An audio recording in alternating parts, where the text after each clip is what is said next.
도대체 소미는 정말 누구일까요? 소미는 자신의 꿈에 나왔던 훌라춤을 추던 여인이 그려진 남자의 얼굴까지 기억을 하게 되었는데요. 본격적으로 소미의 정체에 대해서 이제 떡밥이 풀릴 듯 보여집니다. 이미 지난 영상에 소미가 기억하는 남자에 대한 뇌피셜을 제가 올리기도 했는데 이미 이 남자에 대한 떡밥이 어느 정도 유출이 된 듯 합니다. 공식 홈페이지에서 찾아볼 수 없지만 나무위키에서는 낙준이 앞으로 찾게 되는 남자가 있다고 추가가 되어 있습니다. 그 남자의 이름은 강정구라고 나오는데요. 그 외엔 어떠한 정보 또한 없습니다. 사실 나무위키는 누구나 글을 쓸 수 있게 확실한 정보는 아니지만 이유 없이 이런 글들이 나오지는 않았겠죠. 강정구라는 남자는 아마도 소미가 기억하는 셔츠를 입고 있던 남자로 보여집니다. 소미는 고낙준이란 이름을 기억해냈듯이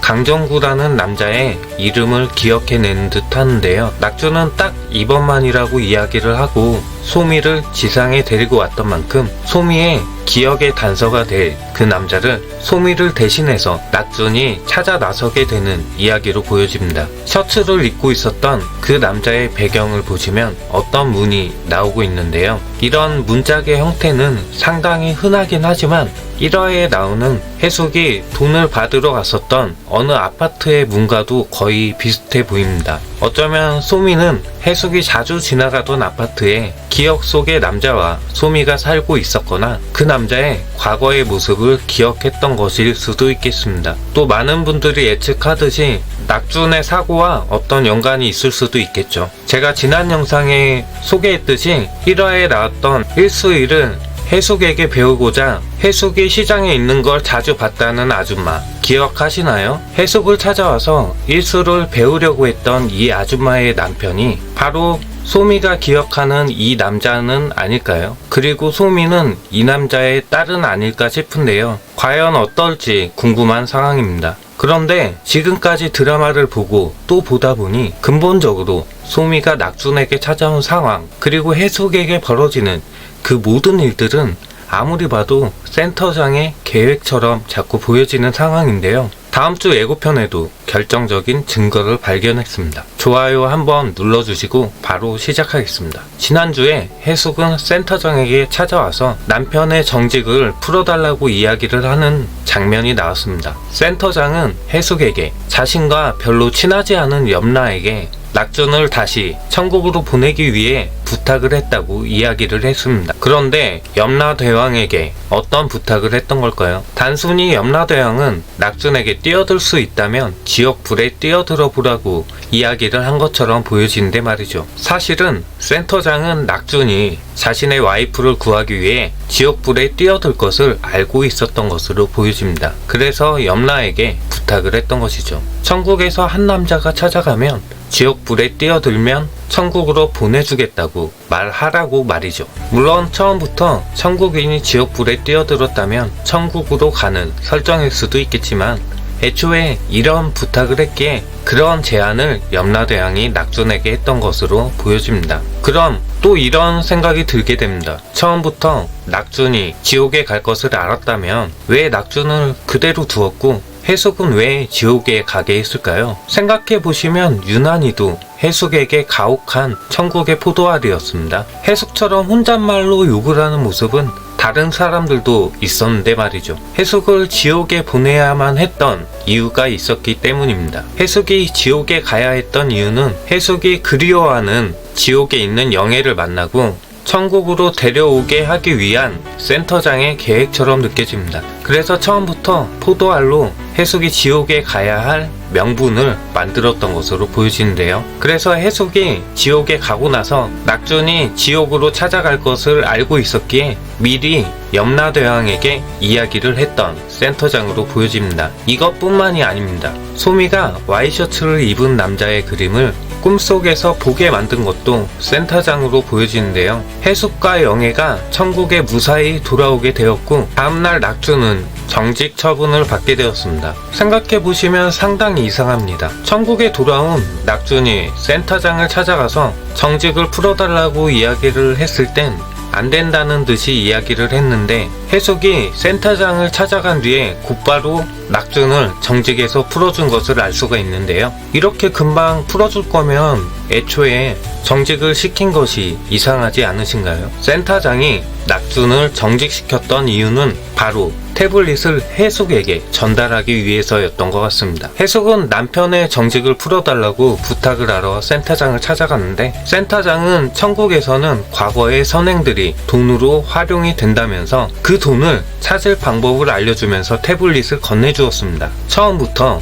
해숙이 지옥에 가고 낙준을 정직시킨 것도, 그리고 영애와 함께 해숙이 태블릿으로 과거의 자신의 선행들을 돌아보는 기회를 주기 위한 센터장의 계획처럼 보여집니다. 그럼 왜 이런 기회를 해숙에게 주는 걸까요? 다시 이 드라마의 처음 부분으로 돌아가시면, 해숙은 평소 믿지도 않던 교회 전단지에 천국 간다는 문구를 보고 찾아가서는 기도를 하는 장면이 나왔습니다. 그 장면에서 해숙은 자신이 천국을 갈 수 있을지 걱정을 했고, 혹시 못 가게 된다면 낙준 씨라도 반드시 천국에 보내달라고 기도를 하는 장면이 나왔습니다. 이미 해숙의 기도는 센터장이 그때 듣게 되었던 것으로 보여집니다. 그래서 센터장은 해숙이 자신이 천국에 찾아와도 되는 것인지 의심을 하고 있다며 이야기를 했던 장면이 나왔던 것이죠. 센터장은 해숙이 태블릿을 보며 자신의 선행을 되돌아보면서 해숙 스스로 천국에 와도 충분한 사람이라는 것을 깨닫게 하기 위해 계획을 실행한 것으로 보여집니다.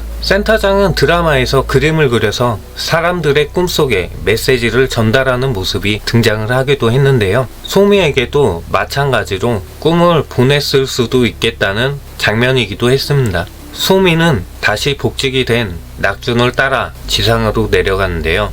그곳에서 꿈에서 본 여인이 그려진 셔츠를 입은 남자를 보면서 기억을 일부 찾게 되었습니다. 센터장은 소미의 기억을 되찾을 단서를 주기 위해 소미에게 꿈을 보내고 시기 좋게 낙준을 복직시킨 것처럼 보여지는데요. 앞서 설명드렸듯 앞으로 소미를 대신해서 낙준이 이 남자를 찾아 나서게 되는데, 이 남자를 찾게 되면 잊고 있었던 해숙의 과거 또한 풀어지게 될 것으로 보여집니다. 결론적으로 이 남자를 찾게 만든 과정들도 저는 센터장의 설계로 보여지는 상황인데요. 이미 센터장은 과거행 버스가 운행이 중단된 시점에도 해숙을 과거로 보내기도 했고, 해숙이 눈이 어두워 길을 못 가자 날씨와 시간까지 바꿔주는 모습이 등장을 했습니다. 마치 하나의 세트장이 천국인 것처럼 말이죠. 또한 다음주 예고편 영상에서 보시면 센터장에게 푹 빠진 영애가 부담스러웠던 센터장은 일시 정지 버튼을 누르는 모습이 등장을 하고 있습니다. 이미 소미의 눈에만 날씨가 이상하게 비가 올 듯이 어두운 장면이 나오기도 했고, 모든 순간은 센터장이 조정이 가능하다는 이야기로 보여지는데요. 천국 또한 하나의 사회라고 생각을 한다면 저렇게 전지전능하게 시간과 공간을 조정할 수 있다는 게 조금 이상한 상황이기도 합니다. 개인적인 저의 생각들이었지만 한 가지 더 덧붙이자면, 이 드라마에서 천국에서 벌어지는 모든 일들은 드라마상의 해숙이 죽는 순간부터 해숙이 만들어낸 환상처럼 보여집니다. 자신의 인생의 중요한 순간들이 죽기 전에 빠르게 스쳐 지나가는 장면을 보게 된다는 현상, 바로 주마등의 현상을 해숙이 겪게 되면서 자신의 삶을 되돌아보는 것처럼 말이죠. 지금 드라마의 천국은 해숙이 죽는 그 시점부터의 주마등이며, 동시에 해숙의 바램을 현실화시켜주는 장면이라고 보여집니다.